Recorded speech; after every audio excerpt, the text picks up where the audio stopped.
Musk s'appuie sur tout un héritage industriel de savoir-faire qui a été accumulé pendant des décennies, notamment en Californie où il a fait émerger sa boîte SpaceX, avec l'idée de la réutilisation qui lui est venue assez tôt, et un business qui se voulait agressif sur le plan commercial, à un moment où le spatial américain traverse encore une nouvelle crise. Ce que produisent ces cabinets de conseil, ces entrepreneurs, etc., c'est des visions du futur. Jugées désirables, voire inéluctables. Par exemple, d'étendre toujours plus la sphère de l'économie dans l'espace. 90 lancements l'année dernière, c'était pour Starlink. Donc la constellation maison de la filiale de SpaceX, Starlink.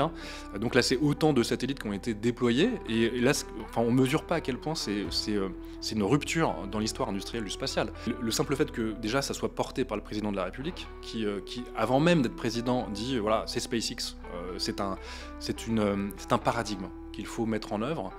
Il le dit à la station F, c'est un discours que je cite, qui est particulièrement important, il faut le prendre au sérieux. C'est la start-up pour transformer l'État. On sait qu'on va dans le mur, mais on continue à y aller presque en connaissance de cause, parce que on est dans une espèce de faiblesse de la volonté politique, et pour moi, c'est pas une réponse qui est satisfaisante. Ce que j'ai vu, c'est l'obscurantisme, la jouissance dans l'ignorance, l'accélération dans le mur, et avec vraiment l'hubris un peu dégénéré de gens qui pensent en plus avoir raison. Arnaud Saint-Martin, bonjour. Bonjour. C'est un plaisir de vous avoir pour ce premier entretien de l'Argumentarium. On est une chaîne qui parle de science et de politique, ce qui est un peu particulier. Et si je dis que c'est un plaisir, c'est parce que vous avez une position un peu particulière. Je vous présente en quelques instants. Vous êtes sociologue des sciences au CNRS. Vous êtes spécialiste de l'histoire des sciences et des techniques, notamment. Vous êtes chercheur au Centre européen de sociologie et de sciences politiques. Mais vous êtes également, depuis un an, depuis l'élection de juillet 2024, député de la première circonscription de Seine-et-Marne, sous l'étiquette LFI. Et donc du coup, avant toute chose, avant de commencer cette grande interview sur les astrocapitalistes, j'aimerais vraiment vous poser la question, quel est le bilan de cette première année ? Le bilan, il est contrasté. Déjà, il a fallu apprendre le métier. C'est un peu abstrait quand on a beau être spécialiste de sciences politiques ou de sociologie politique, ce qui est mon terrain d'enquête. De devenir un acteur politique, c'est quand même une autre paire de manches. C'est un travail très concret, c'est la légistique, c'est composer une équipe, travailler en groupe, se positionner sur des dossiers, par exemple, assez vite, comme c'était le PLF à la rentrée. J'étais co-chef de file sur la discussion budgétaire ESR, enseignement supérieur et recherche, avec ma collègue Marie Messmer, une autre sociologue également engagée en politique. Et là, très concrètement, il faut s'avaler des centaines de pages de rapports budgétaires, il faut amender, il faut préparer une discussion, il faut auditer. Tout ça, ça a été une découverte très, très incarnée. C'est le saut dans le grand bain. Ah, mais le grand bain. J'avais pas de bouée et je pense qu'au début, j'ai peut-être un peu surnagé et là, maintenant, je sais crawler. Mais n'empêche que ça a été... c'est une découverte proprement physique, matérielle. Et puis après, comme ce mandat est un peu particulier, je suis un enfant de la dissolution et j'ai gagné dans une circonscription qui est à droite depuis 1986, donc on l'a arraché cette victoire.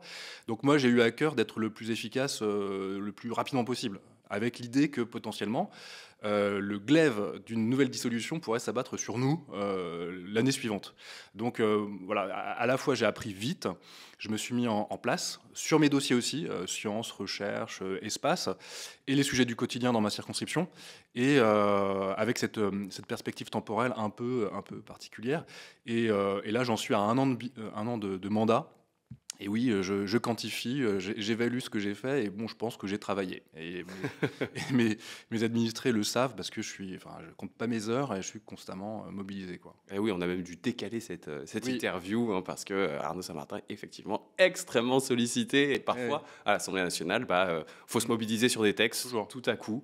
Il y a besoin, c'est une nécessité impérieuse, et donc ça chamboule les agendas. Bien sûr. Il faut avancer. Alors en parlant quand même d'agenda, parce que à l'Assemblée nationale, vous êtes député, mais vous êtes membre de la commission de la défense nationale et des armées. Mm. Vous êtes vice-président du groupe d'études aéronautique et espace. Et puis, vous êtes aussi membre de l'OPEXT, donc qui est l'Office parlementaire d'évaluation des choix scientifiques et technologiques. Donc, voilà, vous êtes normalement dans votre élément, à peu près. Mais en tant que sociologue des sciences, en tant que spécialisé sur ces questions, qu'est-ce que vous avez pensé de ces instances? Comment l'information y circule? Qu'est-ce qui s'y dit? Est-ce que c'est efficace en particulier? Alors ça, c'est intéressant et puis amusant parce que j'ai eu des étudiants à l'école des études qui voulaient enquêter précisément sur ce genre de sujet. Et qui, pour certains, j'avais un étudiant, pas plus tard qu'il y a 2 ans, qui voulait faire sa thèse sur l'OPEXT. Et comment la science... Alors, moi, je l'avais coaché à l'époque et je lui avais conseillé un camarade député qui est toujours membre de l'OPEXT, Maxime Lenné, pour aller le voir, enfin, pour aller enquêter sur place, quoi. Alors maintenant, peut-être qu'il pourrait le faire sous ma direction au sein même de l'Assemblée. Alors moi, du coup, il faut vraiment que je change de casquette en permanence, hein, c'est un peu étrange. Mais toujours est-il que moi, je suis en disponibilité, donc je fais plus de science, hein, soyons clairs. Mais néanmoins, je la trimballe avec moi, cette expertise scientifique, la mienne. Et en effet, j'évolue dans ces milieux-là. Moi, je dois dire que je suis à la fois... comment dire, c'est une bonne nouvelle qu'il y ait de la science par moment à l'Assemblée, mais néanmoins, on ne peut pas dire que ce soit le place to be. L'OPEXT, moi, j'y vais quand je peux déjà. Alors, moi, j'aurais aimé participer à toutes les séances, c'est le jeudi matin, ça dure en général 4 heures, c'est soit au Sénat, soit à l'Assemblée. Et il y a des moments, en fait, je ne peux pas matériellement parce qu'il y a des textes à examiner, parce qu'il y a des réunions, parce qu'il y a toujours des choses à faire. Et donc, moi, je suis frustré parce que j'aurais voulu être plus présent. Mais néanmoins, j'étais quand même présent. Par exemple, il y a 2 semaines, j'ai présenté une note scientifique sur les neurosciences dans l'éducation, et plus précisément dans l'éducation nationale. Je l'ai préparée avec une pédiatre sénatrice LR. Et je pense qu'on a fait du bon travail d'évaluation des politiques publiques. Quels sont les effets, quels sont les résultats de la mobilisation des neurosciences à un moment donné dans l'éducation nationale. Bon, bah là, on produit de l'expertise. Donc, j'ai trouvé ça plutôt intéressant. Il y a eu d'autres auditions auxquelles j'ai participé. Alors, c'est intéressant, mais en même temps, c'est excessivement frustrant, ce que j'ai découvert aussi, moi, comme universitaire, qui a l'habitude de faire des séminaires où on parle, et puis même après, au café, etc. Bon, bah là, c'est les séquences de, quand vous êtes orateur de groupe, ce qui est souvent mon cas, c'est 2 minutes. Vous avez 2 minutes pour argumenter. Et là, vous êtes... Par rapport à un colloque de sciences, c'est pas tout à fait les mêmes temporalités. C'est un peu difficile. Ça fait partie des règlements, quoi. Ça, c'est orateur. Quand c'est une question brève, c'est 1 minute. Donc, évidemment, vous allez à l'os, quoi, de l'argument. Et les gens comprennent pas toujours parce qu'ils disent, bah voilà, là, s'ils font de la com, ça dure 1 minute. Oui, mais en fait, on n'a pas le choix. Parce qu'on est beaucoup, on est très nombreux, y compris dans ce genre de réunion. Il faut que chaque groupe puisse avoir la parole. Il y a 11 groupes. Vous imaginez si chacun avait 10 minutes, ce qui est le cas quand il y a un texte, il y a des discussions générales. Vous pouvez être sûr que là, vous avez 2 heures de présentation de position. Donc c'est tout ça que j'ai découvert. Donc la science, elle arrive aussi avec ses canaux de filtrage, d'organisation, tous ces dispositifs de communication. Et moi, j'ai dû composer avec, donc un peu amputer ma parole par moment. Il y a eu des moments intéressants. J'ai présenté un rapport, une mission d'information. Flash parce que 3 mois, mais on l'a étendu à 4 mois, avec une collègue députée de la Haute-Garonne, Corinne Vignon, qui est macroniste, avec laquelle j'ai travaillé sur les satellites, l'industrie satellite. Donc on a auditionné. Auditionné. Voilà. C'est le retour du refoulé. On a auditionné 85 personnes, des militaires, des industriels, des think tanks, enfin tout ce que vous voulez. Et ben moi, j'en ai fait aussi un moment un peu de science impliquée, quoi. C'est-à-dire, dans le rapport et dans la présentation du rapport, qui était le meilleur moment peut-être, là, j'ai déroulé sur toutes les choses qui me tiennent vachement à cœur. Par exemple, la nécessaire bifurcation écologique des activités spatiales et aussi la contribution des activités spatiales au service de l'adaptation de nos sociétés au changement climatique. Donc ça, voilà, j'ai fait par moment ce genre de choses. J'ai pas arrêté de questionner sur les questions de science. Et donc je l'ai un peu amené avec moi, ce bagage. Mais néanmoins, clairement, et on va sans doute en parler, mais en ce moment, on vit des régressions terribles sur le front du droit de l'environnement, sur la libéralisation, la libération des énergies capitalistiques à fond les ballons. Et on se fait littéralement rouler dessus dans l'hémicycle. C'est un arc qui va des macronistes au RN en permanence. Je pense notamment au projet de loi visant à simplifier la vie économique. C'était impressionnant de le voir. Et nous, en face, on était pour reprendre des catégories, des dingueries que j'ai entendues, on était les climato-guévaristes, ça c'était un Climato-guévariste. macroniste qui nous a qualifiés ainsi, les fanatiques du climat, enfin ce genre de choses, quoi. Donc enfin, moi j'ai très en tête la nécessité d'écouter la science pour guider l'action publique, ce qui ne veut pas dire qu'elle doit être seulement guidée par la science, sinon c'est le positivisme à l'ancienne, au 19e siècle, c'est trop ma cam. Je ne suis pas scientiste pour autant, mais néanmoins c'est excessivement important de savoir où on va, et là, je sais pas, le GIEC, les spécialistes de biodiversité, bon, bref, tous les scientifiques qui nous permettent de mieux penser le monde sont excessivement utile et même indispensable pour structurer l'action publique. Et ce que j'ai vu, c'est l'obscurantisme, la jouissance dans l'ignorance, l'accélération dans le mur, et avec vraiment l'hubris un peu dégénéré de gens qui pensent en plus avoir raison, qui vont citer un ou deux scientifiques climato-négationnistes, et ça vaudra comme argument d'autorité. Mais moi, en fait, c'est une violence pour moi de voir ça depuis l'hémicycle. Et j'ai une colère en permanence qui m'anime quand je vois ça. En tant que scientifique, c'est difficile. Oui. C'est difficile. Vraiment, de voir ces reculs. Déjà que ça reculait sous Macron, mais alors là, ça recule puissance 10, et en plus avec, encore une fois, une forme d'impunité, de jouissance. Ils sont heureux de nous envoyer dans le mur. Et ils hypothèquent les conditions d'habitabilité de la planète, mais c'est pour les générations futures, tout en disant qu'ils nous sauvent, quoi. Alors, et qu'ils font le bien. Et là, je parle des macronistes jusqu'au RN. Hein. Et vraiment, il n'y a qu'à voir les proximités de vote sur ces questions-là à chaque fois. Les gens se feront leur opinion à la fin. Mais moi, je trouve que c'est grave. Et dans 10, 15, 20 ans, on jugera leur action, leur inaction. C'est même pas de l'inaction climatique, c'est ou de la réaction au sens réactionnaire, de la non-action intentionnellement guidée par l'ignorance. Et moi, je trouve ça hallucinant. Eh bien, belle introduction pour toutes les questions dont on va parler aujourd'hui. Hein. On sent que vous êtes en colère.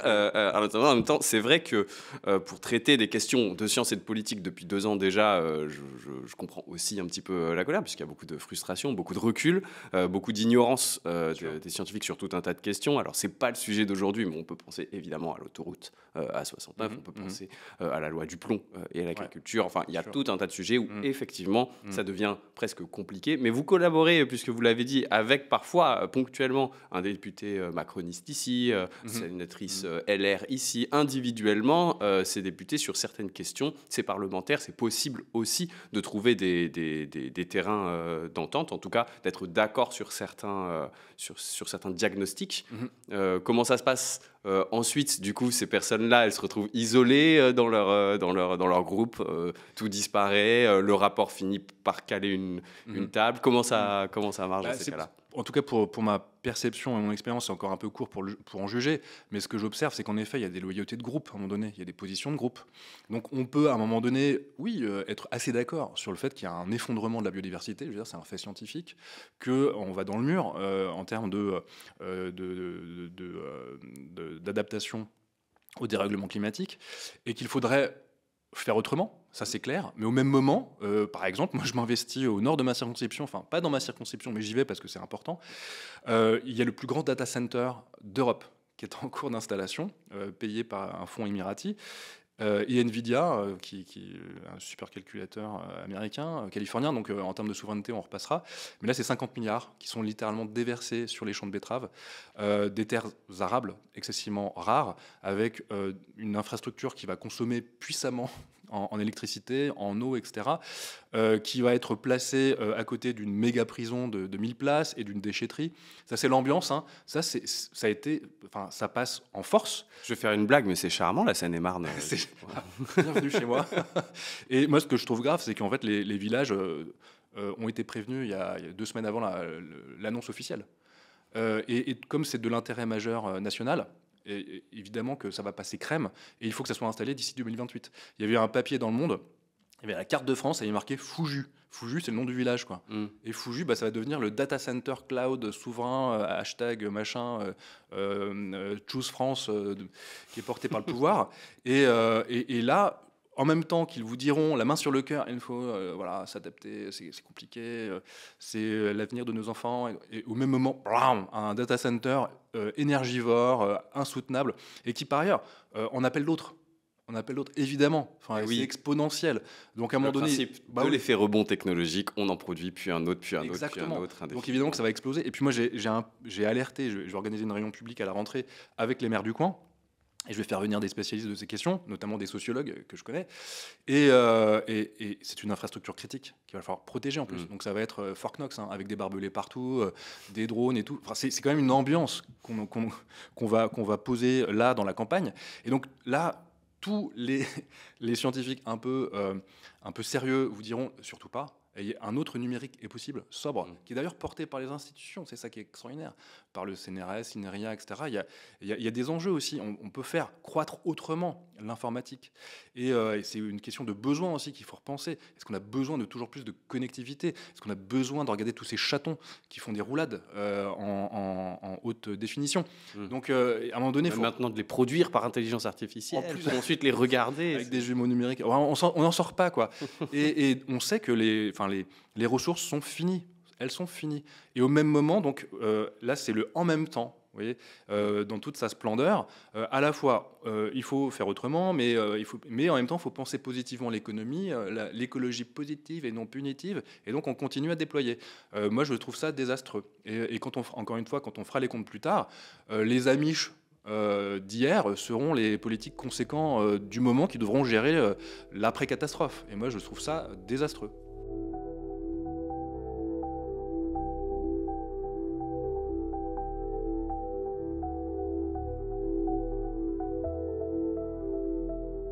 On va rentrer maintenant dans le vif du sujet, puisque vous êtes là aussi pour parler de votre dernier essai, Les Astrocapitalistes, qui est paru chez Payot le 2 avril 2025. En avril, ouais. Avant cet ouvrage, vous en avez publié un autre déjà avec votre collègue Irénée Regnault, qui s'appelait Une histoire de la conquête spatiale, des fusées nazies aux astrocapitalistes du New Space. Donc il y avait presque tout dans le titre. Qu'est-ce qui vous a motivé à écrire cet essai supplémentaire, puisque ce livre que vous avez coécrit est sorti en 2024, donc c'était déjà extrêmement récent? Bon, déjà, c'est vrai que j'écris beaucoup. C'est de l'ordre de l'impulsion chez moi. Et en fait, moi, ça fait maintenant 10 ans que je travaille sur ce qu'on appelle le New Space, cette nouvelle frontière de l'accumulation capitalistique. Donc j'ai beaucoup de matériaux. Et un des chapitres du bouquin, je l'avais déjà en gros dans un dossier qui mûrissait. Et dans l'essai que j'ai écrit avec Irénée Regnault, on en avait encore sous le capot, clairement. Pour moi, c'est un terrain immense. On est très peu en sciences humaines et sociales à l'investir. Du point de vue des sciences humaines et sociales, pas comme des experts qui travaillent pour des agences, etc. C'est pas du tout l'angle. Moi, j'en fais un objet académique qui intéresse le sociologue. Et en soi, il faut le justifier. Ça paraît toujours un peu aberrant. Comment ça, un sociologue du spatial? Bah oui, écoutez, oui. Pour plein de raisons, c'est intéressant de le faire. Et je pense qu'on va en parler. Ça, oui. Et ça tombera sous le sens. Je confirme après la lecture de cet essai que c'est intéressant qu'il y en ait. Oui. Je pense aussi. Et donc, cette dimension économique, moi, je l'avais attrapée aux États-Unis très tôt, et le chapitre qui est consacré à l'astrocapitalisme dans le précédent essai, pour moi il était assez complet parce qu'on brosse bien une synthèse sur plusieurs décennies, on montre que ça vient de loin, que c'est structuré avec des segments, etc. Mais néanmoins, il y a encore plein de choses à dire, plein de choses à dire que j'avais envie de dire à l'époque, mais on s'est censuré, et d'un commun accord, je me suis dit, je vais continuer dans un essai que j'avais en tête. Et d'ailleurs, j'avais signé le contrat avant avec Payot, qui a dû patienter un peu. Mais en fait, j'avais déjà l'essentiel de ce que je voulais écrire. Et ça a été reporté, vous l'avez dit, ça a été publié en avril, ça devait paraître un peu plus tôt. Il se trouve qu'il y a eu une dissolution dont on a parlé tout à l'heure. Et oui. Il m'a mis un peu en retard, donc j'ai fini d'écrire pendant la trêve hivernale. Donc moi, je l'ai consacré à écrire. Et donc il y a ce nouveau chapitre qui se veut un approfondissement encore plus thématisé de cette dimension économique. Mais néanmoins, j'ai pas encore fait le tour. Un sujet vraiment en émergence, on peut en parler comme ça. Ouais. Et donc du coup, on va se poser, je vais vous poser la question, donc là, casquette de scientifique, de chercheurs sur ces questions. Ça fait plusieurs fois qu'on parle du New Space, mais je pense que pour beaucoup, c'est un terme qui veut pas, enfin en tout cas qui ne rappelle à pas grand-chose. Vous l'avez théorisé, vous en parlez dans plusieurs de vos ouvrages. Il est construit aussi en opposition ou en contradiction, on va voir, avec le Old Space.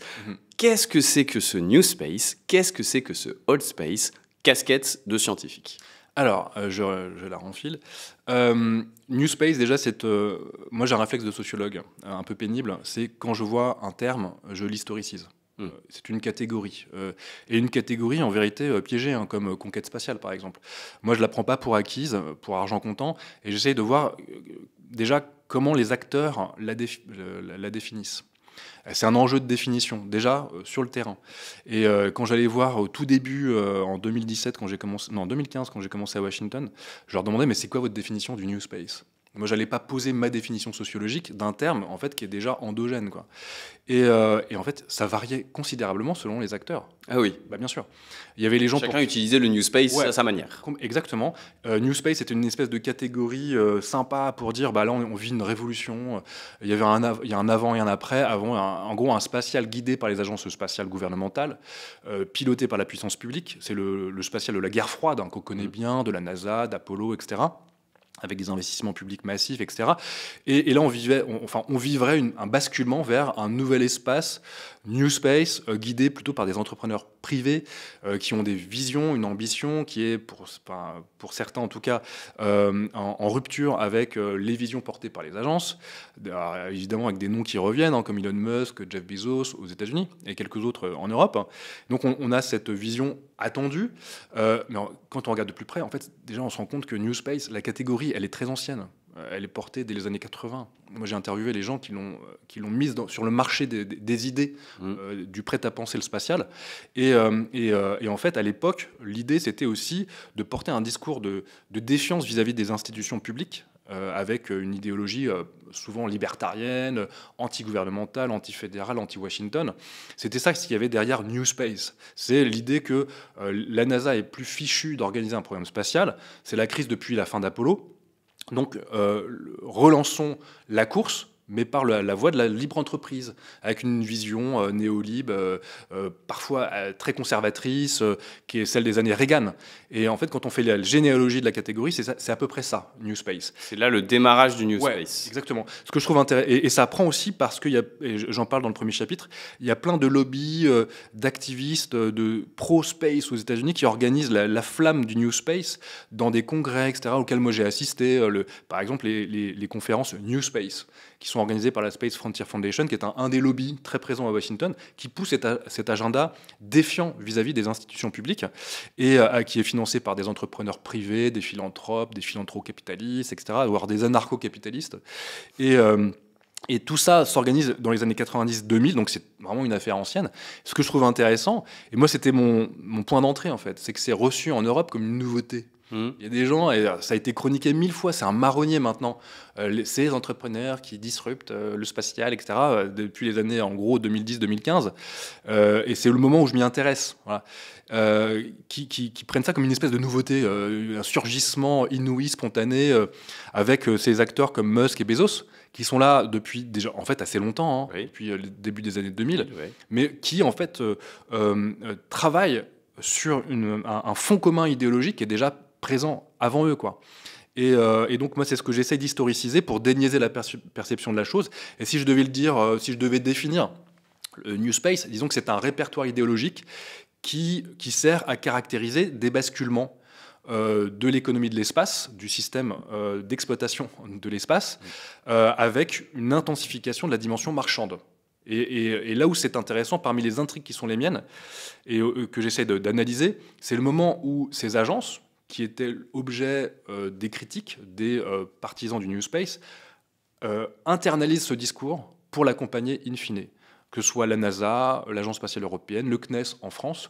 J'ai tout un chapitre sur l'astrocapitalisme made in France, avec on va en parler effectivement, un PDG ou autre qui va dire il faut inventer une formule New Space en France, c'est toute la rhétorique de la start-up, etc. Et à un moment donné, ce discours anti-agence est porté par les agences elles-mêmes, ouais, dont c'est la la cible. Donc pour moi, c'est une intrigue sociologique que j'essaye d'analyser par des entretiens, des observations, et ça, je pense que c'est encore un terrain qui est en cours de... Enfin, c'est maintenant qu'il faut encore l'observer, parce que cette rhétorique du New Space est devenue... disons, l'idéologie spontanée des institutions, quoi. Alors même que, encore une fois, c'était loin d'être le cas il y a encore 40 ans, quoi.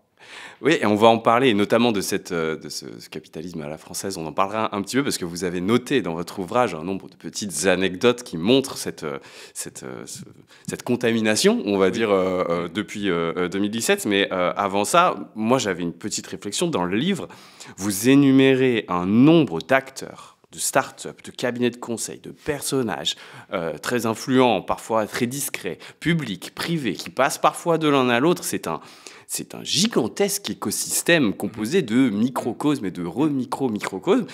Mais surtout, ce dont on s'aperçoit, c'est à quel point ce monde capte et brasse une quantité d'argent absolument phénoménale, le tout sur fond de promesses parfois un peu irréalistes, on va dire. Ouais. Pour pas dire complètement farfelu. Bien sûr. C'est sur ça que fonctionne ce microcosme, sur des éléments de croyance, en effet, de promesses.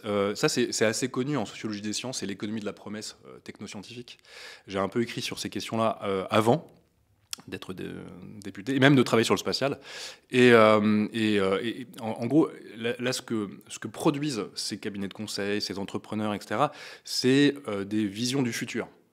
Jugées désirables, voire inéluctables. Par exemple, d'étendre toujours plus la sphère de l'économie dans l'espace, avec des applications, etc., et qui sont plus ou moins spéculatives. Par exemple, on a beaucoup parlé de l'exploitation minière des astéroïdes, qui reste encore une vue de l'esprit, hein, clairement. Oui. Au mieux, on a craché des sondes sur des astéroïdes, ou par moment, et c'était magique du point de vue scientifique, on a posé Philae sur Tchouri. C'est ça, c'est quand même une grosse magnifique performance. C'est une performance, mais rappelez-vous, elle n'est pas tombée comme il fallait, elle a fonctionné pas suffisamment. Néanmoins, elle a réussi à forer, on a pu faire des coups de sonde, et c'était formidable, des carottes sous la surface. Donc, en termes de science, c'était vraiment un grand moment. Mais néanmoins, poser des travailleurs de l'espace sur des astéroïdes, parce que c'est souvent ce qu'on voit, hein, ou des petits robots qui vont après rapatrier tous les métaux, les minerais rares, précieux, jusque de l'or, vers la Terre pour finalement continuer à accroître des cycles de profitabilité sur Terre. Bon, ça part encore relativement spéculatif, pour dire le moins. Oui, et pour euphémiser un petit peu. Voilà, pour euphémiser, mais néanmoins, ça, à un moment donné, c'était la mode, c'était la vibe, c'était la hype, avec des investisseurs, des startups, j'en évoque quelques-unes dans les années 2000, 2010, qui, à un moment donné, l'ont mis en avant. Et encore aujourd'hui, il y a toujours des médias un peu complaisants ou complètement ignorants qui vont dire « Ah, c'est formidable, c'est le futur de l'économie, etc. » Et jusque... Dans les gouvernements, là, la Commission européenne a sorti sa position sur la future loi spatiale, et elle évoque, il y a une incise sur l'exploitation minière. C'est la trilliard économie, enfin, il faut miser là-dessus. Enfin, ils sont encore là-dedans, quoi. Donc moi, ça me pose quand même des grosses questions, ne serait-ce qu'en termes de faisabilité technique, logistique, infrastructurelle. Et oui, parce que vous vous rappelez que l'espace, c'est pas la planète Terre, c'est pas un océan à traverser. En fait, les distances sont absolument colossal, complètement au-delà de ce que nous, on peut percevoir, même de ce qu'on peut imaginer. Vous montrez au début de l'ouvrage les distances que représente le système solaire, le passage aux astéroïdes, là où se trouve la fameuse sonde Voyager 1 par rapport à nous. En fait, nous sommes face à quelque chose qui est abyssal en termes de distance, en termes d'énergie qu'il faudrait développer, en termes de technologie. C'est un saut. Et pourtant, vous avez ces promesses de villes dans l'espace, donc il y a les astéroïdes, il y a les colonies sur Mars, etc. Et alors qu'on voit bien, avec tous ces lanceurs qui explosent, je sais pas, le Starship encore récemment, que c'est toujours aussi compliqué en fait, hein, de faire décoller un lanceur qui sont toujours plus lourds. Hein. Donc à un moment donné, en termes de dimensionnement et de crédibilité technique des véhicules spatiaux pour réaliser ces promesses, franchement, il va falloir se lever très tôt. Et moi, c'est cet élément du réalisme technique que j'essaie de mettre dans la balance dès lors qu'on me questionne d'un point de vue plus normatif. Souvent, ça arrive. Alors, sur la base de ce que vous avez étudié, ces promesses, ça vous semble réaliste ? J'ai tendance à dire non.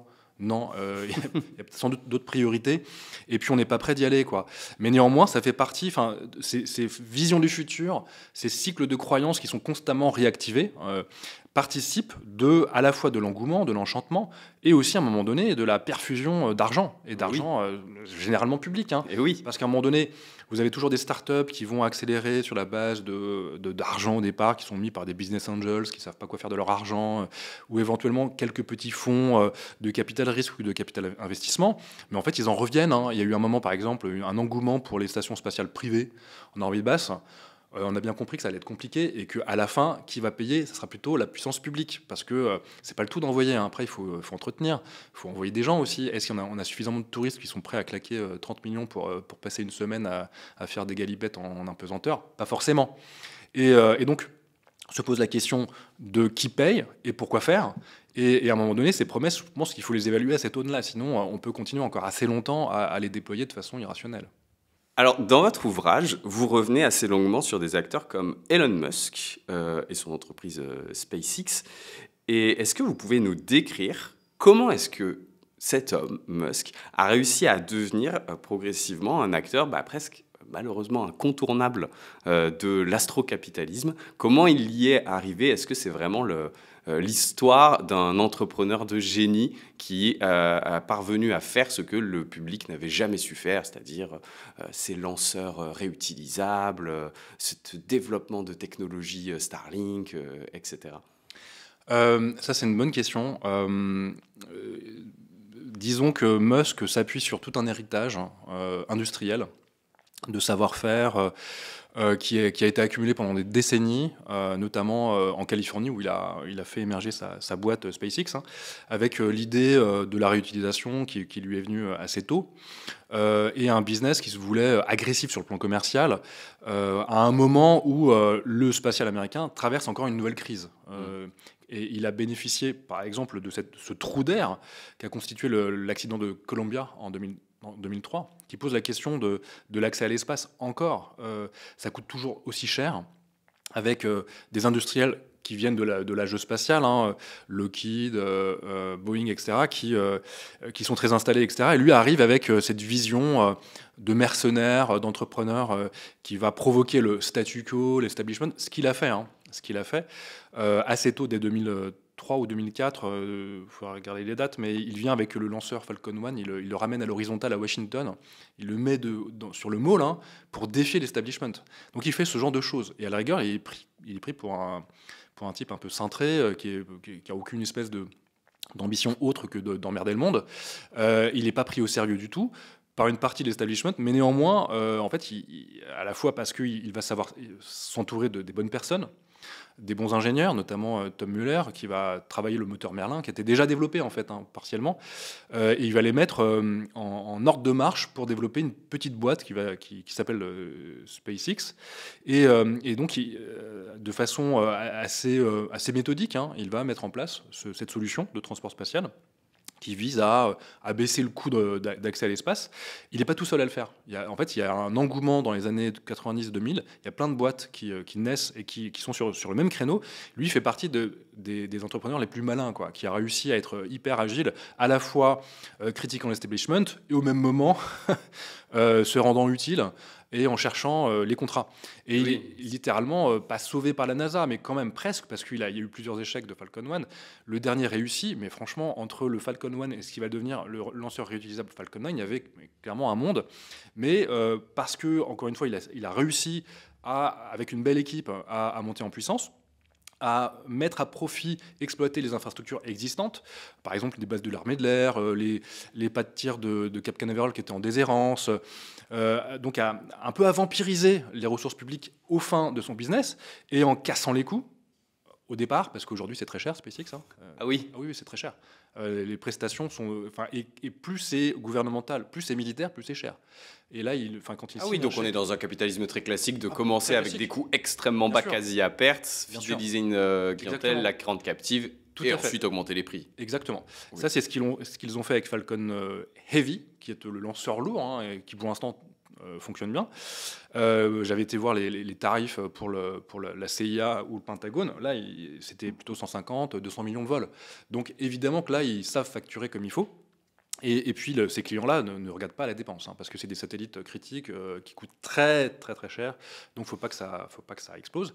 Donc là ils sont prêts à payer très cher. Et donc SpaceX s'est imposé avec un programme très clair, écraser tout le monde, littéralement tuer la concurrence, et même parfois l'humilier quand les concurrents doivent déployer sur un Falcon 9, c'est quand même terrible, y compris en Europe, hein. On a l'Agence spatiale européenne ou la Commission européenne qui a dû déployer des satellites Galileo sur Falcon 9, hein, des satellites souverains. Donc ça, c'est quand même un moment assez crispant, hein, du point de vue de la souveraineté dans l'espace. Oui. Et donc ils ont fait ça, et ils ont prévenu. Il a prévenu. Mais en tout cas, le point qui est important, c'est qu'il a fait usage de fonds publics, clairement. Après, il les a employés de façon rationnelle et finalement très efficace, hein. À la fin, le danger, c'est de dire il ne s'est rien passé, c'est un business as usual, rien de nouveau sous le soleil. Non, on ne peut pas dire qu'il ne s'est rien passé, qu'il n'y a pas une entreprise qui s'est imposée sur le secteur du transport spatial. C'est impressionnant. Combien de vols par an, je les ai comptés l'année dernière, il y en avait 134, je crois. Oui, vous expliquez d'ailleurs que c'est de la multitude de ces vols aussi qu'on permet d'obtenir. Alors, on va peut-être pas appeler ça une rentabilité, parce que, comme vous l'avez dit, il y a beaucoup d'argent public, hein. Mais en tout cas une certaine stabilité financière. En fait, c'est le nombre qui permet de la massification. En fait, c'est fordiste, c'est le fordisme dans l'espace. C'est le fordisme dans l'espace, tout simplement. Et donc du coup, forcément, ça pose pas un petit peu des questions de pollution spatiale, des questions de saturation, je ne sais pas si on peut le dire comme ça, mais en tout cas, ça pose ce genre de questions, autant de lancements, bien sûr, en permanence. Alors, et puis lancement, pourquoi faire? Là, en l'occurrence, 90 lancements l'année dernière, c'était pour Starlink. Donc la constellation maison de la filiale de SpaceX, Starlink, hein. Donc là, c'est autant de satellites qui ont été déployés. Et là, on ne mesure pas à quel point c'est une rupture dans l'histoire industrielle du spatial. C'est pour ça que je dis, il ne s'est pas rien passé, quoi. Ça serait vraiment dommage de le caractériser comme ça. SpaceX est devenu le premier opérateur de satellites au monde, avec une constellation de 8000 satellites. Là, c'est 80% des satellites actifs, opérationnels. Donc ça pose quand même des grosses questions en termes de saturation, d'accaparement des orbites aussi, avec une guerre des fréquences pour les obtenir, pour déployer le plus vite possible. Parce que, en fait, quand vous obtenez des fréquences, il faut se déployer vite. Il y a une durée de vie de la licence. Et donc SpaceX a prévenu tout le monde, hein, ils allaient déployer vite. Alors comme ils ont un lanceur maison qui en plus assure des rotations rapides, ils peuvent le faire. 90 lancements par an, c'est assez extraordinaire, avec des premiers étages qui reviennent, certains une vingtaine de fois. Enfin, on n'imagine pas à quel point cette question du point de vue technique est transformatrice. Maintenant, la question, c'est en effet, c'est celle de la massification. Et moi, j'ai un peu sonné l'alerte, y compris politiquement. Les premiers satellites de Starlink, c'était des microsatellites de 250-300 kilos, qui d'ailleurs sont en train de rentrer dans l'atmosphère en ce moment. Donc il faut constamment actualiser la constellation. Et les prochains, les V3, qui en principe seront déployés par le Starship, qui est un lanceur super lourd, oui. 5000 tonnes au décollage, les V3 font 1,5 tonne, selon les spécifications techniques publiques, avec des énormes panneaux solaires, etc. Ils seront lancés par grappe de 50-60.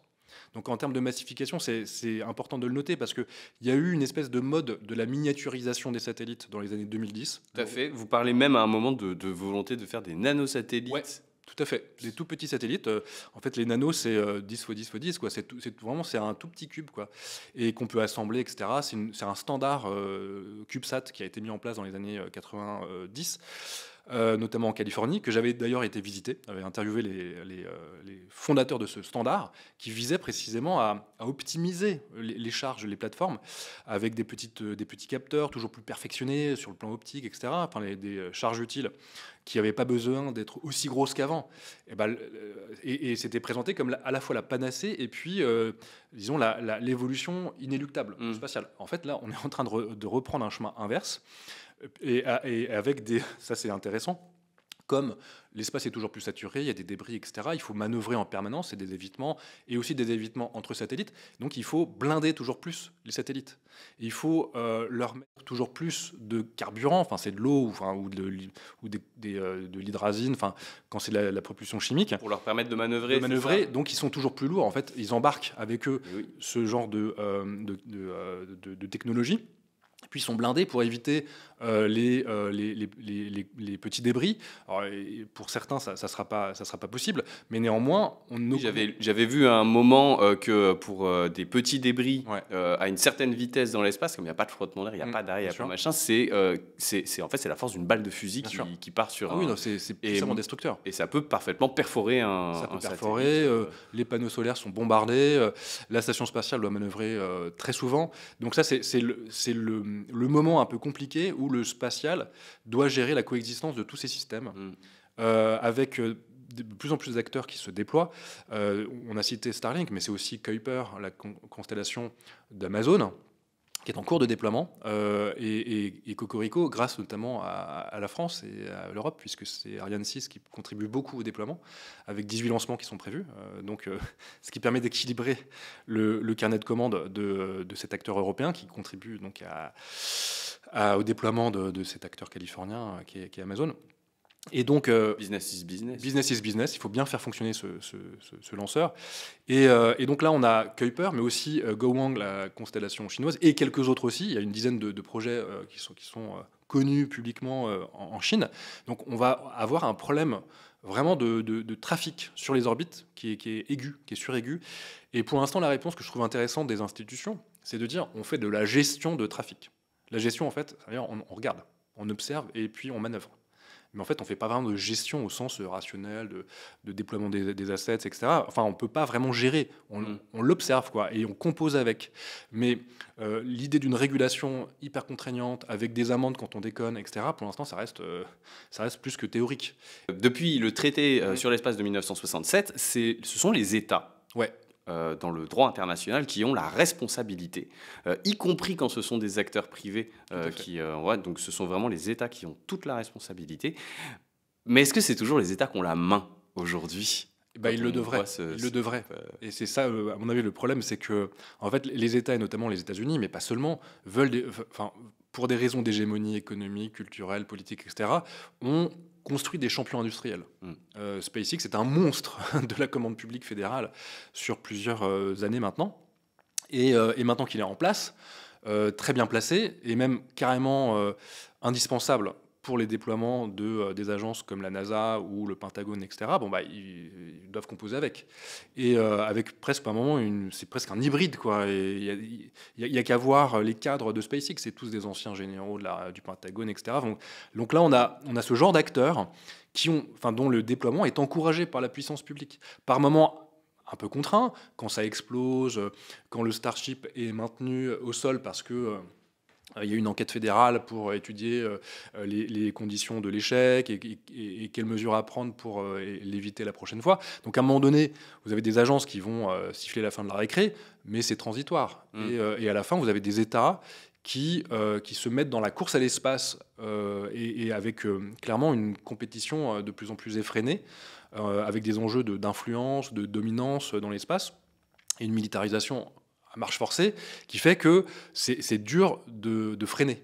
C'est dur de freiner, on a clairement compris qu'aux États-Unis, c'était pas du tout l'ambiance. Au contraire, il faut déployer toujours plus pour montrer la puissance américaine face à la Chine notamment, qui est l'adversaire aujourd'hui, qui est présenté comme agressif, qui ne respecte pas les lois, etc., qui ne serait pas vertueux sur tous les plans industriels, etc. Alors que les États-Unis, il faut regarder comment ils déploient. Hein, après l'URSS, la Chine, c'est le nouvel antagoniste spatial des États-Unis. Bien sûr. En tout cas, ils le construisent comme l'adversaire, voire l'ennemi, avec des points d'incompatibilité.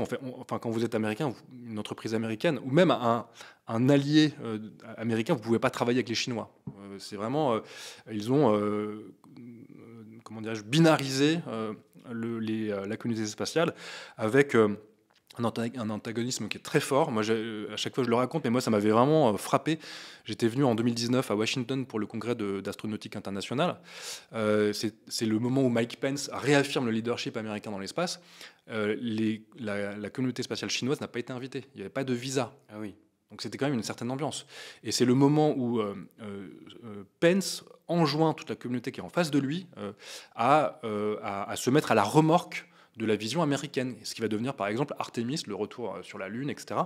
Et c'est toujours cet horizon d'hégémonie et de domination états-unienne qui est affiché côté américain et avec lequel des puissances régionales comme l'Europe ou des États comme la France composent de façon assez faible, je trouve. Eh ben justement, puisqu'on parle de la France, on va faire un petit focus sur la France. Vous dites dans votre ouvrage que depuis l'arrivée d'Emmanuel Macron à la présidence en 2017, on assiste à une conversion au New Space avec une admiration non dissimulée pour le modèle Musk américain. Et vous citez plusieurs exemples. Un discours de Macron dans lequel il va prendre SpaceX pour exemple, avec son financement public américain, et il va dire c'est ce qu'il faut faire. Quand on parlait de SpaceX, les experts du secteur disaient ça ne marchera jamais SpaceX. Ils n'y arriveront pas. Et ils ont réussi. Parce qu'ils ont disrupté le secteur, ils ont disrupté la production industrielle du secteur. Et donc, ce qu'il nous faut faire en parallèle de l'évolution des grands groupes, c'est avoir la même ambition européenne, faire monter des startups qui proposent des choses totalement alternatives, qui paraissent folles aux acteurs en place, et on y va, et on prend les tickets, on prend des risques et on finance.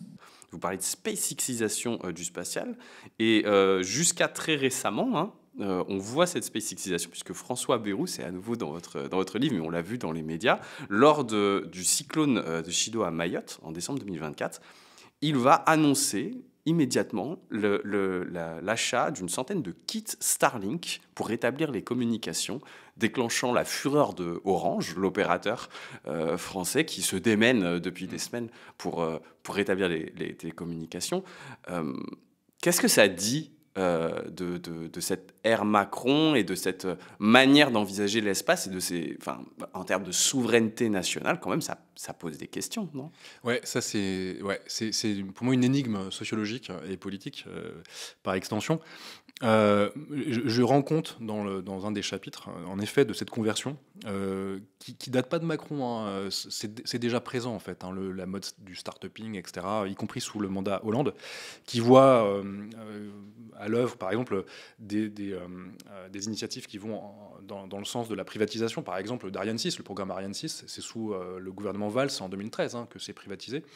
Donc cette idée qu'il faut réformer les activités spatiales et repositionner le CNES autrement, comme opérateur économique, plutôt que comme agence de recherche, de développement scientifique et technique, au service d'autres fins que celles de l'économie. Ça s'opère aussi sous Hollande, et même avant. Donc c'est une espèce d'approfondissement, voire de radicalisation de ce principe économique.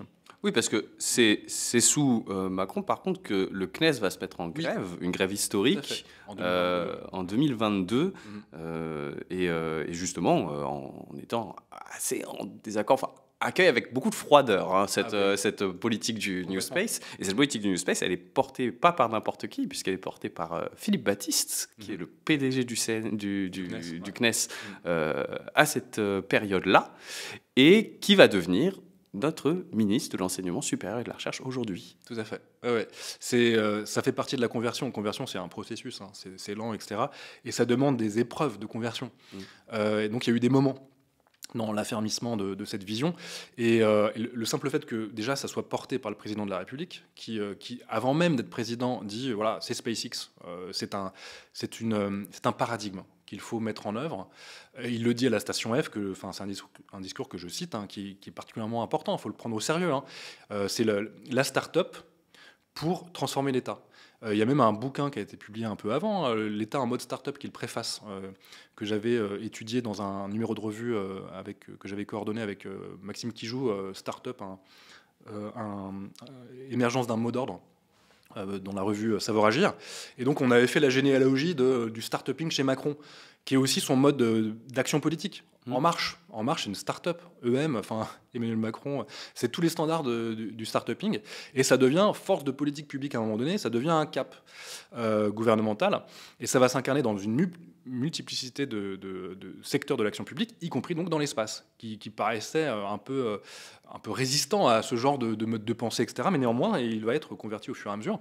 Oui, parce que l'espace, nous, on imagine ça vraiment comme de l'autorité des États, avec des filières industrielles qui sont contrôlées, qui sont dans un certain paradigme, avec un certain objectif, des bases spatiales qui sont encadrées. On sait qu'il y a une question militaire et des questions de souveraineté. Bref, on est sur des choses choses qui relèveraient, en tout cas dans l'esprit général, en plus avec l'idée de la science, relève plutôt du public, en tout cas du contrôle public. Bien sûr, et du régalien. Du régalien, ouais. voilà, en tout Exactement. cas. Et puis cette idée que les missions, les programmes, ça demande du temps. C'est la planification du temps long, le spatial. Quand on commence à faire émerger une mission, elle sera dans l'espace 15-20 ans plus tard, parfois. Donc il y a cette idée de l'accélération, en fait, du start-uping, où on accélère les cycles de production et aux fins du marché. C'est quand même ça l'idée. On doit rendre l'espace enfin utile. Et quand on dit utile, c'est utile aux fins parfois de la financiarisation, d'une économie de court terme, du numérique. Il y a une direction du numérique qui va être créée au CNES, par exemple, ce qui va susciter des remous. Hein. Donc c'est tout ça qui arrive à un moment donné, avec Philippe Baptiste, mais c'était déjà préparé, c'est pas une génération spontanée, entre guillemets.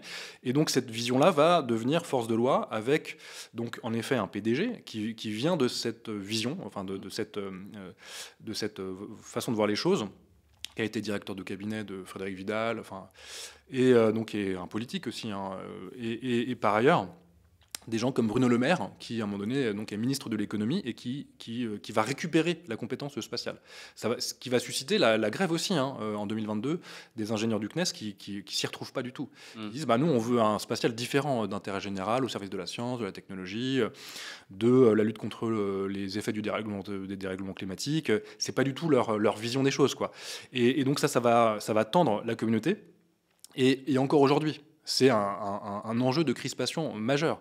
Il y a une réponse qui est apportée aussi par l'institution, par le CNES, parce qu'ils ont bien compris que ce n'était pas possible de faire du tout start-uping. Donc ils ont corrigé le tir au moment même où je terminais le bouquin, d'ailleurs, hein, puisque Philippe Baptiste a quitté le CNES, il est maintenant ministre, il a récupéré la dimension recherche des affaires spatiales. Donc elle est à nouveau partagée entre recherche et industrie. On va quand même faire un gros point justement, climat, environnement, pollution, parce que d'abord, nous sommes à l'Académie du climat et le spatial, c'est une activité qui va avoir un impact sur le climat, mais qui va aussi avoir un impact sur les perceptions que l'on a du climat, des solutions qui sont proposées face à la crise climatique et à la crise environnementale. Vous, dans votre ouvrage, vous êtes assez, dirons-nous, sceptique sur la capacité du monde spatial actuel à apporter une quelconque réponse à la crise climatique. Tout d'abord, vous parlez de courses hyperboliques à l'espace en termes de consommation de ressources, en termes de développement, de méga-constellations, toujours plus de production, toujours plus de lancement, toujours plus de consommation énergétique. Alors c'est vrai qu'on a un peu du mal à voir la compatibilité avec les engagements climat si on est dans une course hyperbolique. Mais c'est votre constat. C'est un constat qui s'impose, en effet. On évoquait tout à l'heure le retour de la massification, avec dans un horizon fordiste, néo-fordiste, où il faut toujours plus déployer, ce qui suppose, comme tous ces systèmes, ils sont interdépendants. Donc si on déploie du satellite lourd, il faut des lanceurs lourds, il faut des bases lourdes, tout est lourd, quoi. Et c'est devenu l'horizon indépassable, y compris en Europe. Hein. Il y a des projets financés par l'Agence spatiale européenne pour un lanceur super lourd européen. Donc c'est l'ambiance super lourde. Et moi, ça me pose plein de questions du point de vue de l'optimisation des ressources. On pourrait en effet développer un spatial qui pense en termes de sobriété, non plus déployer toujours plus, mais déployer mieux, peut-être un peu moins, et avec des missions qui durent plus longtemps. Parce que ça, c'est un point qui est important. J'évoquais Starlink tout à l'heure, c'est des missions qui ont une durée de vie de 5 ans, théoriquement, voire pour certaines moins. Et certaines, à peine elles sont déployées, on découvre qu'elles ne sont pas opérationnelles. Donc selon les chiffres qui circulent, moi j'entends 10%, 12% des satellites de Starlink, ils ne marchent pas en fait. Ah oui. Ils ne marchent pas. Et même ceux qui marchent, ils vont devenir obsolètes très rapidement. Il va falloir les remplacer par des nouveaux éternellement. Alors, SpaceX est un acteur éco-responsable, donc il s'engage à bien désorbiter. Donc c'est des rentrées atmosphériques contrôlées. Alors c'est très bien, hein. Néanmoins ça rentre toujours. Et quand ça rentre, d'ailleurs c'est le secteur de recherche qu'il faut étudier en ce moment. Et moi politiquement je porte des amendements pour financer lourdement là, lourdement, ces recherches d'intérêt scientifique majeur et d'intérêt général tout court pour étudier les conséquences de ces rentrées atmosphériques, parce que c'est plein de matériaux potentiellement nocifs, toxiques, qui vont stagner dans la haute atmosphère et qui, avec des effets d'albédo, de réchauffement, de dégradation, de déplétion de la couche d'ozone, etc. Et ça, c'est des effets chaotiques que pour l'instant, on ne maîtrise pas très bien. Et donc là, il nous faut des données. Il faut plein de capteurs partout pour étudier, parce que on sait que ça va être... C'est le sujet. C'est des tonnes et des tonnes qui vont revenir. Parce que c'est littéralement le new space qui nous tombe sur la tête. Voilà. Donc à un moment donné, il faut l'évaluer en termes de conséquences environnementales. Et moi, ce qui m'inquiète, c'est que là, on est dans une espèce de vision qui était celle des années 70-80, où sky's the limit, on balance tout, et puis on verra plus tard. Et puis à la rigueur, on sera plus là pour voir. Là, en fait, on sera là. Parce que, et puis toujours plus, parce que comme ça retombe demain. Donc on verra assez vite les conséquences de tout ça. Et je pense que là, il y a vraiment un enjeu de penser autrement le déploiement et en articulant ces missions à une réflexion sourcée, fondée en sciences et aussi en délibération démocratique sur les besoins. Quels sont les besoins à chaque fois, enfin, à quels besoins ça répond. Là, par exemple, des missions scientifiques. Pour moi, par exemple, toutes ces missions qui étudient tous les paramètres du système Terre, c'est hyper important. On en a besoin, mais oui, fonctionnellement. On peut penser aussi tout simplement aux satellites météo, qui sûr, dans les contextes de changement climatique et d'extrême hydroclimatique, seront pas... ce sera pas de trop. Non seulement c'est pas de trop, mais on en a vraiment... Enfin, c'est un besoin critique. Là, on peut tout à fait le théoriser, quoi, et le mettre en pratique. On en a besoin. Donc si on en a besoin, il faut réfléchir sur déjà planifier la redondance de ces données. Donc il faut déjà penser les missions qui viendront après celles qui sont déjà opérationnelles maintenant. Et c'est déjà le cas, hein, les agences savent le faire. Mais il faut aussi penser la coexistence de ces systèmes hyper critiques avec toutes ces missions dont l'intérêt est contestable. Est-ce qu'on a besoin d'avoir autant de méga constellations qui à chaque fois produisent le même type de signaux, avec une logique de capitalisme de plateforme qui à un moment donné va construire des utilisateurs qui fonctionnent en vase clos. Et on sera utilisateur Starlink, on sera utilisateur Kuiper, on sera utilisateur GoWang, on sera utilisateur Iris Square pour la constellation souveraine européenne. Donc vous voyez, pour moi c'est vraiment un problème. On pourrait, alors là ça paraît utopiste, hein, mais mutualiser une infrastructure au niveau mondial. Oh là là, vous avez utilisé un mot, là. Mutualiser. Ouais, mutualiser. Ouais, tirer parti d'une infrastructure publique internationale. Ce qui était le cas avant. On n'est pas loin de collectiviser, là, ça va être... Oui, non, je sais que là, je m'avance. Vous avancez. Mais il fut un temps où c'était possible. Intelsat, ETF, enfin, il y a eu un moment où on pouvait... Enfin, il y avait des systèmes de communication par satellite qui fonctionnaient comme ça. Donc, à un moment donné, si les ressources sont finies, si l'espace circumterrestre est potentiellement menacé, hein, parce qu'on satellise trop, eh bien, essayons d'anticiper, et de penser un déploiement qui serve tout le monde, quoi, et surtout qui maintienne cette ressource spatiale qui va devenir de plus en plus rare et critique. Et là, il y a un enjeu, à mon avis, à siffler la fin de la récré, là, pour le coup, de façon très contraignante. Et la réponse des États, pour l'instant, elle est attentiste, complaisante, et puis c'est dans l'acrasie, quoi. C'est-à-dire... on sait qu'on va dans le mur, mais on continue à y aller presque en connaissance de cause, parce que on est dans une espèce de faiblesse de la volonté politique, et pour moi, c'est pas une réponse qui est satisfaisante.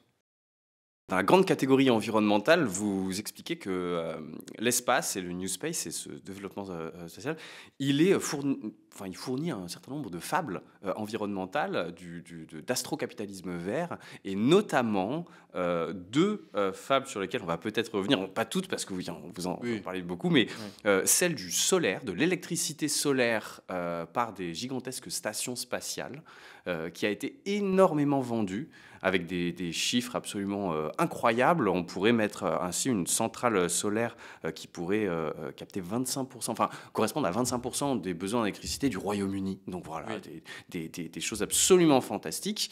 C'est même plus du greenwashing, là on est sur du fantasme washing. C'est verdâtre là. Oui, alors c'est étonnant d'ailleurs, parce qu'on se dirait, mais ces ingénieurs des agences spatiales, etc., ils sont ces gens rationnels qui savent ce que c'est qu'un système technique, ce qu'il en coûte à la fois de concevoir, mais aussi après de mettre en œuvre et entretenir un système technique. On pourrait se dire, franchement, envoyer ces panneaux solaires orbitaux Alors en orbite géostationnaire, très loin, mais en tout cas avec des surfaces de collection des rayons solaires, après réfractés, renvoyés vers la Terre sur des immenses fermes solaires qui vont collecter ces rayonnements sous la forme d'un signal qui va être transformé pour produire de l'énergie. On pourrait se dire, c'est complètement fou, ne serait-ce qu'en termes de déploiement de panneaux, etc. Enfin, c'est beaucoup de lanceurs super, voire hyper lourds qu'il va falloir envoyer. C'est de la maintenance là-bas, on imagine des ouvriers qui tapent au marteau. Bon, bref, c'est des surfaces de collection qui sont énormes. Et pourtant, ça a été mis à l'agenda très sérieusement par le Royaume-Uni, qui a des programmes qu'il finance, l'Agence spatiale britannique finance un programme avec l'Agence spatiale européenne, ça c'était la ministérielle de 2022, qui s'appelle Solaris. C'est des millions, alors c'est pas énorme, mais n'empêche, c'est beaucoup d'argent, et avec, sous le sceau de la crédibilité politique gouvernementale, donc on fiabilise une promesse, avec l'idée complètement désastreuse que cette énergie illimitée, infinie... Bah oui, puisque c'est le soleil. C'est le soleil, c'est formidable et tout, va permettre à l'Angleterre d'être neutre sur le plan carbone des émissions en 2050. Donc ça serait comme ça que le projet de neutralité carbone à horizon de 2050 serait réalisé. Et là, on se dit, c'est grave, parce que c'est demain 2050. Donc, exactement, comment, faut la fabriquer quand même, cette station. Et c'est amusant parce que, là, je le dis, il se reconnaîtra, j'ai un camarade ingénieur au CNES qui m'a envoyé un message pas plus tard que la semaine dernière, qui me dit « Super ton bouquin, c'était intéressant et tout. Par contre... c'est un peu là, tu as fait des erreurs du point de vue factuel. Tu dis, oui, cette centrale, c'est 1 gigawatt. Enfin, bref, je ne me rappelle plus exactement les métriques. Mais il me dit, c'est complètement... ça n'a aucun sens. Ça ne peut pas être possible. Alors, j'ai regardé hier, il me semble que c'était 10 gigawatts. C'est encore plus. Voilà, c'est encore plus en termes de production d'énergie. Il me disait, c'est techniquement pas possible. Vraiment, là, il y a une erreur. Je dis, en fait, va voir mes sources. Donc, il a été voir. Et là, il était... voilà. Donc il n'y avait pas d'erreur. C'est bien ce qui est projeté. C'est ce qui est projeté. Et donc les ingénieurs dont c'est le métier, lui il est opérateur, il contrôle les satellites en orbite, donc il connaît le business. Il était dévasté, je crois, de voir l'espèce de supercherie. Néanmoins, là on a des agences qui planifient ce genre de choses, avec encore une fois toute l'autorité des agences. Parce qu'on parlait des promesses, quand c'est des promesses en l'air un peu délirantes, on se dit, bon, c'est un uluberlu, un entrepreneur privé du New Space, bon, on l'écoute, on est poli, mais en fait, on ne lui accorde pas le début d'un intérêt. Là, en revanche, on a des acteurs publics qui jouent toute l'autorité symbolique des institutions dont ils sont les garants, qui vont miser et qui vont prescrire aussi un chemin, une feuille de route de la décarbonation, etc.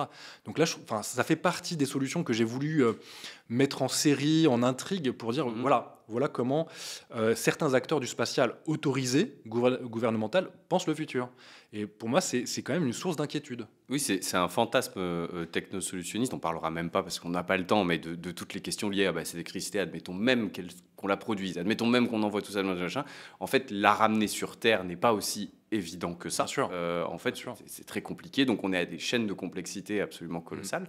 Et ce fantasme de technosolutionnisme, vous expliquez qu'il s'incarne, au maximum, c'est sur cette question de la colonie martienne, où on nous présente un environnement qui serait presque idéal, donc entièrement technologique, entièrement contrôlé, le moindre gramme d'air, de trucs, tout doit être contrôlé. Pourquoi c'est pas possible ? Là, il faudrait faire tout un déroulé technique de pourquoi c'est pas possible. Moi, je fais partie des gens, alors en étant sociologue, donc je mesure, je sais que l'entretien va être diffusé sur les réseaux sociaux et je vais prendre très cher. Comme d'habitude. C'est déjà arrivé plein de fois, mais c'est qui ce type qui nous dit que c'est pas possible ? Regardez, sur mon papier, j'ai calculé, regardez. Donc je sais que je m'avance et je vais encore une fois être critiqué parce que je dis que c'est je vais le dire en euphémisant, ça va être compliqué. Ça va être compliqué, franchement. Créer un environnement de toutes pièces, le contrôler, le capsuler. Ou dans des dômes ou dans des grottes, tout ce que vous voulez. Ça va être hyper complexe. Quand bien même les ressources seraient sur place, il va falloir quand même les exploiter, les sourcer, les sonder. Et puis, faut y aller déjà avant. faut déjà aller sur Mars. Moi, je monte pas à bord du Starship, hein, hors de question. Déjà, il faut qu'il soit orbital, hein, il l'est toujours pas. Et puis, les scénarios de comment le Starship, parce que c'est toujours le Starship qu'on prend en exemple, hein, pour y aller, il faut le refueler plein de fois avant qu'il puisse avoir l'énergie d'y aller. Puis après, il va falloir quand même subir un confinement pour l'équipage jusque là-bas, avec des bombardements de rayons cosmiques, de tempêtes solaires, de tout ce que vous voulez. Enfin, vous arrivez, vous avez déjà 19 cancers, quoi. C'est quand même l'ambiance. Et puis après, il faudra atterrir correctement. C'est un véhicule énorme, on l'a vu quand il atterrit. Là, c'est sur Mars. C'est difficile à faire, hein. Encore aujourd'hui, les atterrisseurs... Parce que pareil, on est sur des fantasmes, mais en fait, c'est plus facile d'atterrir sur la Lune que d'atterrir sur Mars. Oui, et puis par ailleurs, il y a eu des crashs encore récemment. Donc c'est compliqué, et y compris sur la Lune. Et pourtant, c'est pas très loin la Lune, hein, c'est 400 000 km. Hein, c'est ce qu'on disait tout à l'heure sur les distances astronomiques. Quand on dit course à l'espace ou conquête spatiale, on se paye 2 mots. Moi, je suis astronome très amateur, j'observe Mars avec mon télescope. Franchement, c'est très beau, c'est une planète, elle est proche de nous, hein, elle est très proche de nous. Donc, et néanmoins, très loin du point de vue de nos systèmes techniques. Donc pour moi, ça reste pour l'instant de l'ordre de l'utopie technologique, très ancienne. C'est des décennies et des décennies d'imagination technique, etc.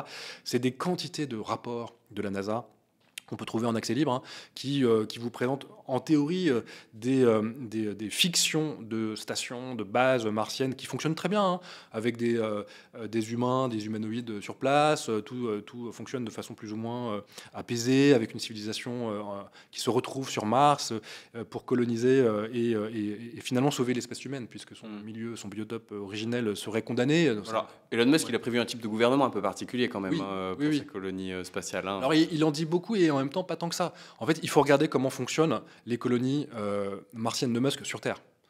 C'est par exemple Boca Chica, moi que j'ai vu en 2020. Donc il y a eu un accaparement. Il y a aussi Snailbrook, qui est une ville qu'il a littéralement incorporée. Hein. C'est des Musk Cities, avec un maire de SpaceX. Enfin, en fait, c'est la vision corporate fordiste, assez autoritaire, où l'entreprise est le milieu de vie, est le mode de gouvernement, et l'entreprise dirigée par Musk, qu'on va donc transplanter sur Mars, avec un pseudo-gouvernement libre, mais en fait libre sous la contrainte du dictateur Musk, qui a une vision de l'humanité raciste, suprémaciste blanche, qu'il a découverte très tôt dans son enfance, quand il était en Afrique du Sud, hein, il a connu l'apartheid, etc. Il est dans un délire de régénération de la race blanche, avec une vision complètement décomplexée de la lutte entre tous et contre tous, darwinienne à l'os. C'est quand même ce qu'il veut transplanter sur Mars. Donc, je sais pas, je pense que les gens réalisent un petit peu. Moi, j'ai fini le bouquin littéralement le jour de l'investiture de Trump à Washington, et le moment... Mais vous en écrivez un mot d'ailleurs. Le moment où on a ce double salut nazi de Musk. On l'a vu venir dans le précédent bouquin avec Irénée Regnault. On fait plein de parallèles assez mesquins entre Von Braun, l'ancien commandant SS qui a bâti le programme spatial américain, et Musk. En faisant des parallèles entre Peenemünde, qui était la station de Von Braun, et Boca Chica. Bon, bref, on faisait ces parallèles. Et tout le monde disait « Oh, vous exagérez, franchement, c'est vilain et tout ».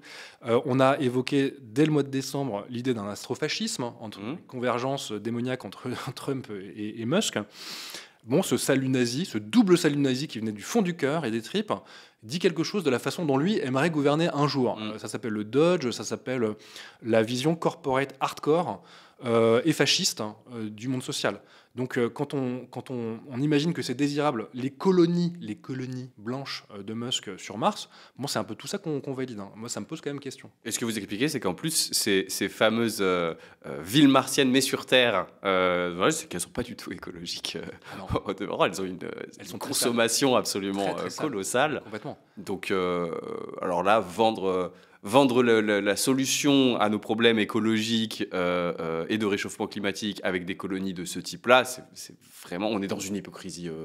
Hypocrisie, c'est fondamentalement insoutenable. Et dans la catégorie, parce qu'on a beaucoup parlé d'Elon Musk, mais dans la catégorie hypocrisie, on avait aussi Monsieur Bezos. Vous le soulignez dans le livre. Il y a un narratif qui est installé par Jeff Bezos du tourisme spatial comme prise de conscience écologique on croit rêver.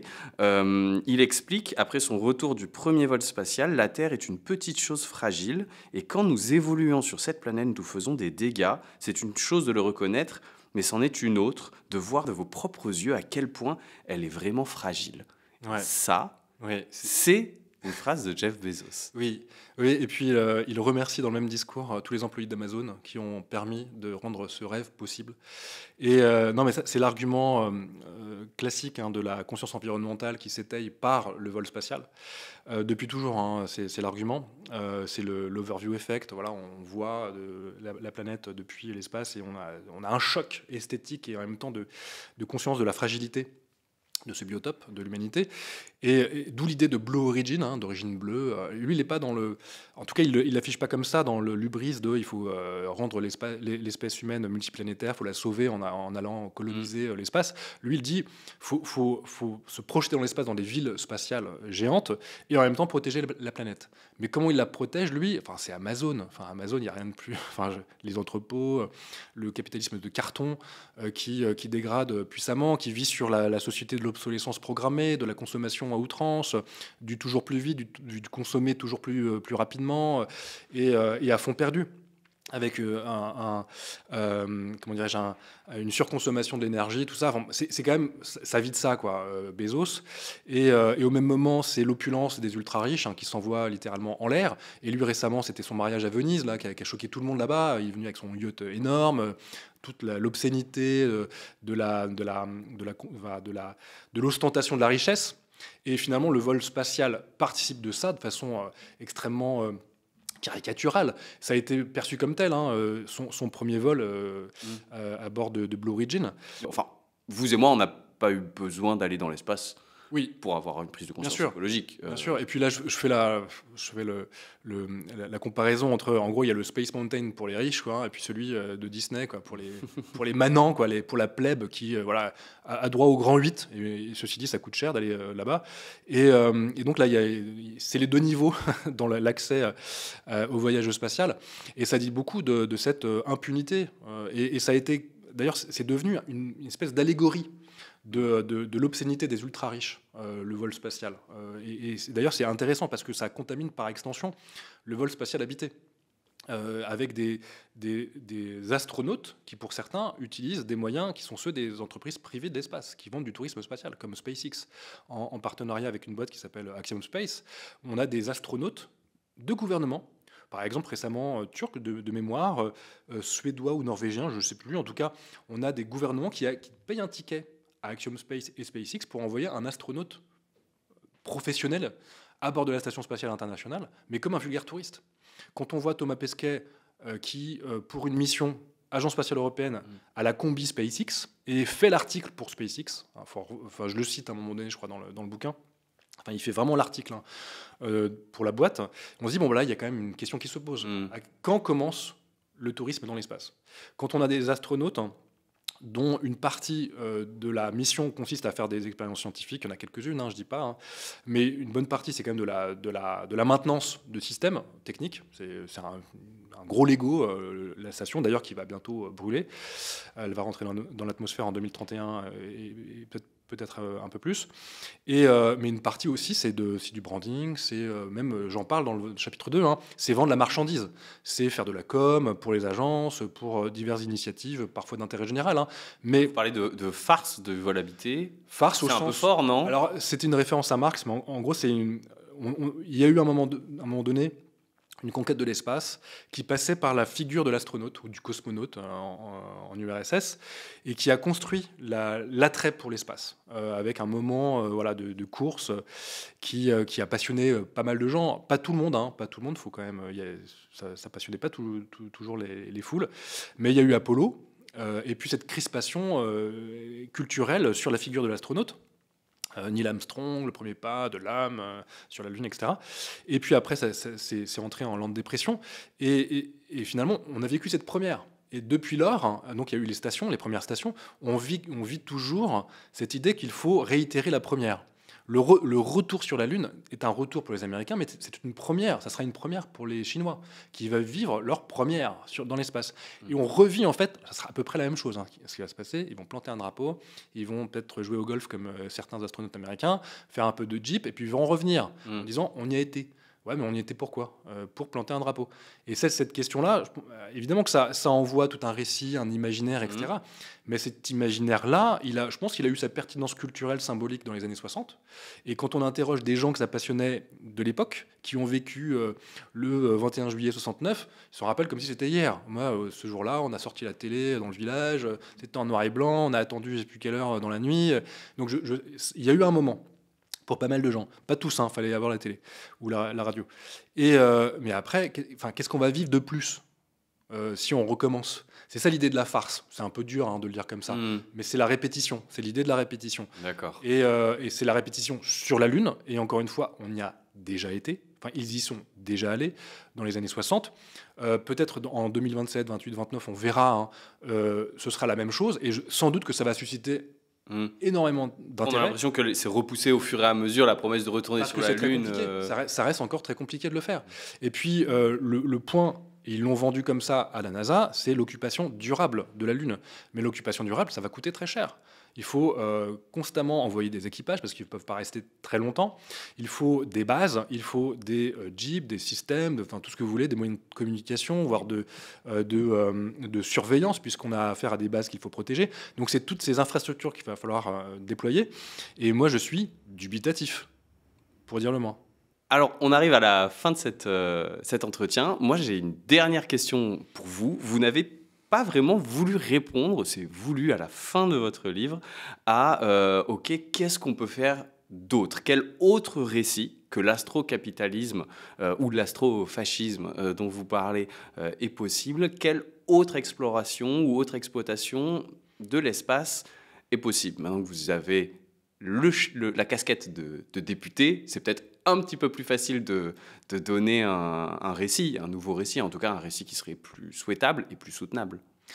Bonne question. Oui, je m'étais empêché de le faire parce que c'était déjà un essai un peu hybride. Hein. Il est composé avec l'étiquette de sociologue. Il y a une conclusion qui est un peu plus politique. Hein. Mais voilà, j'ai essayé de décrire à froid, parfois de façon presque désenchantée, hein, le fonctionnement, enfin réaliste. Et après, on peut en tirer des leçons, des positions plus normatives. Ce que je faisais déjà quand j'étais sociologue, quand j'intervenais à l'époque dans les médias, on me demandait « mais alors vous en pensez quoi ?» Alors oui, mais alors vous comprenez, je vais devoir me déplacer. Là, je me déplace. Et si je me déplace sur une autre vision de l'espace, c'est quelque chose que je développe en ce moment avec des collègues, pour tout dire. Sur le plan plus doctrinal, sur le plan politique, on est en train de réfléchir à une stratégie spatiale insoumise dans l'espace. Et parmi les pistes qu'on met en avant, c'est déjà l'idée du gouvernement par les besoins, ce qui est un peu notre slogan politique à la France insoumise. Et pour le dire, c'est important de le préciser, mais ça fait depuis des années que je m'occupe du volet espace du programme L'Avenir en commun. Et ce que nous, on essaie de développer, c'est déjà un spatial dont les usages ont été arbitrés politiquement, démocratiquement. Est-ce qu'on veut aller dans ce sens-là ? Quelles sont les conséquences ? Est-ce que ça répond à un besoin opérationnel ? Est-ce que du point de vue des ressources, c'est pertinent ? Poser ce genre de questions, déjà c'est important. Et il fut un temps où on se posait cette question. Par exemple, l'idée de l'espace utile, elle émerge dans les années 70-80 avec des gens comme Hubert Curien, qui a présidé le CNES, qui théorise l'espace utile, des applications de météo, d'observation de la Terre, de télécommunications. Donc il y a eu un moment donné où on s'est posé la question de la pertinence de ces usages.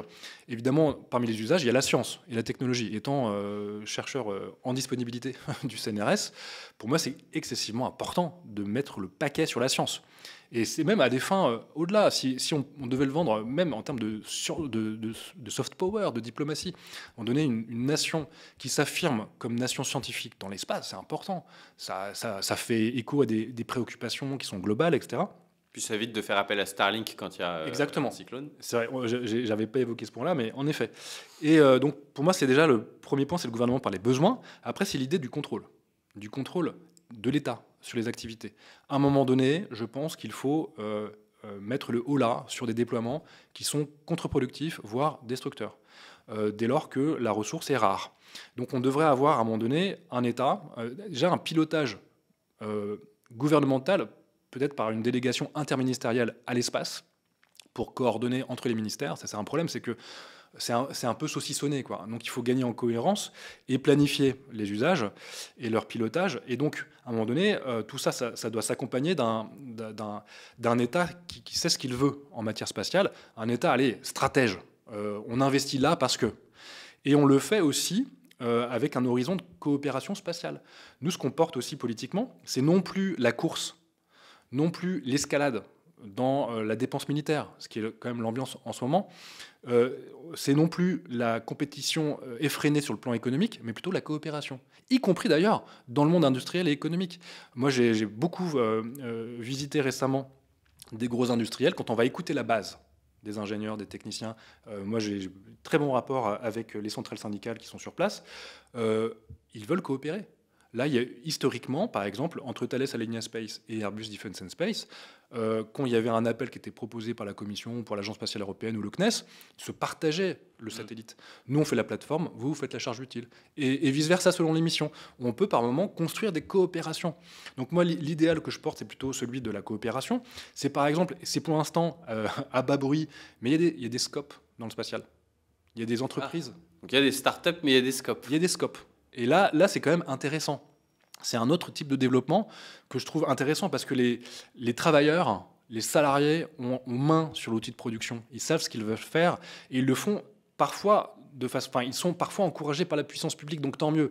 Et moi, c'est aussi un certain type de développement industriel que j'aimerais encourager. Donc ça, c'est sur le plan du contrôle démocratique, sur le plan de l'activité industrielle. Et peut-être le dernier point, c'est peut-être aussi travailler sur les imaginaires politiques de l'espace. Et je pense qu'en effet, l'imaginaire carnassier de l'astrocapitalisme, prédateur, où on va saturer, on va accélérer, on va tuer l'adversaire, on va tirer avantage et profit des investissements qui sont parfois à fond perdu, parfois on va survendre. Ou procéder en mercenaire de l'espace. Pour moi, ça ne me plaît pas du tout, ça ne m'intéresse pas. Donc ça, c'est un discours, je sais, qui est orthogonal par rapport à ce que je vois dans les milieux de la tech dans l'espace. Oui, vous dites dans votre conclusion que de toute façon, sortir de l'astrocapitalisme est quasi inentendable. Ah mais au stade où on en bien est. sûr, et ça fait sourire une bonne partie de la communauté spatiale quand j'arrive. C'est c'est l'astro-socialiste. Pourquoi pas l'astro-socialiste Pour moi, c'est le next step sur le plan plus normatif. Là, par exemple, la semaine prochaine, il y a les assises du New Space à la Cité des Sciences. J'étais pas forcément invité au départ. C'est des gens que je connais, hein, et il y a pour moi, des bons copains qui y vont aussi, donc je vais y aller. Franchement, je sais que ma simple présence est une provocation pour certains qui sont complètement dans la mystique Elon Musk, complètement ajustés sur le macronisme spatial, qui est pour moi une misère. J'ai publié une tribune dans le Nouvel Obs la semaine dernière sur... c'était en gros... je fais une analyse vraiment au marteau et à la faucille du discours de Macron au Bourget, qui est nul, franchement qui est nul. 30 minutes de brassage de vent, avec... une espèce de politique à géométrie variable, il ne sait pas trop où il va. Et tout ça est censé annoncer une stratégie spatiale. Et surtout, alors coup de théâtre, tout ça pour ça, 30 minutes où il brasse l'air. Donc je renvoie à cette tribune où j'analyse un petit peu les propositions. Et il annonce, attention, coup de théâtre, un sommet international de l'espace. Sous l'inspiration de ce grand succès que fut le sommet de l'IA, qui annonce un plan massif d'investissement dans les data centers. En fait, c'est vraiment ça. Mais pour financer quoi donc des data centers. Et avec quoi? Des fonds souverains étrangers. Donc, encore une fois, c'est du Choose France, et c'est plutôt la Loose France, mais puissance 10. Et il veut faire la même chose avec l'espace. Donc, moi, je me dis, c'est pas comme s'il n'avait pas compris. Donc, moi, je serais force de contre-proposition avec mes collègues députés, avec lesquels on travaille cette question-là. Le point qui est quand même important que je tiens à souligner, j'ai esquissé des pistes, hein, mais il va y avoir une publication très robuste, sans doute à la rentrée, où on présentera nos propositions, qui seront en contrepoint de ce que va proposer le gouvernement, qui m'a auditionné. Hein. J'ai été auditionné à Matignon, etc. Je leur ai dit ce que je pensais. C'était un moment de confrontation polie, hein, mais clairement, on n'est pas du tout sur la même longueur d'onde. Et nous, politiquement, l'espace, on l'investit, parce que ça a du sens. Encore récemment, dans toutes ces dernières prises de position, Jean-Luc Mélenchon a encore affirmé la nécessité de projeter dans des horizons désirables, et il place l'espace comme un horizon désirable. Mais pour qu'il le soit, il faut qu'il soit encore viable. Donc nous, on est dans une articulation de cette pensée de l'espace, cette pensée politique de l'espace. On en fait un sujet et on le fait depuis un certain temps, depuis 2017. Et je pense que là, il y a, entre guillemets, un boulevard pour la gauche de rupture, d'investir ces espaces, ça peut être aussi les mers, le numérique, pour penser autrement le futur de l'humanité. Et nous, on en fait encore une fois. C'est pas une espèce de prétexte ou quoi. Pour nous, c'est hyper important. Et peut-être que ça fera émerger un nouveau concept d'astrosocialisme. En tout cas, j'y travaille. Et là, sous l'angle L'astro-écosocialisme. L'astro-écosocialisme. Alors après, c'est compliqué à articuler. Mais je pense qu'une autre pensée de l'espace est possible. Et il faut l'articuler politiquement. J'y travaille en même temps qu'avec ma casquette de sociologue, je continue à explorer sous l'angle de l'objectivation de ces évolutions. Donc, à chaque fois un pas dans l'un, un pas dans l'autre, et à la fin, j'espère, dans le sens de l'intérêt général. Merci beaucoup, Arnaud Saint-Martin, d'avoir répondu à toutes mes questions. Donc, je rappelle, vous êtes sociologue des sciences au CNRS, donc en dispo tout à fait actuellement, puisque vous êtes également député insoumis de la première circonscription de Seine-et-Marne, et vous êtes l'auteur d'Astrocapitaliste, toujours plus loin, conquérir, coloniser, exploiter, 200 pages, chez Payot.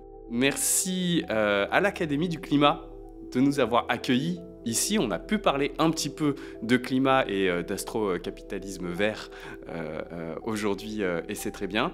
Merci à tout le monde d'avoir suivi ce premier entretien et à bientôt sur Argumentarium. Merci pour l'invitation.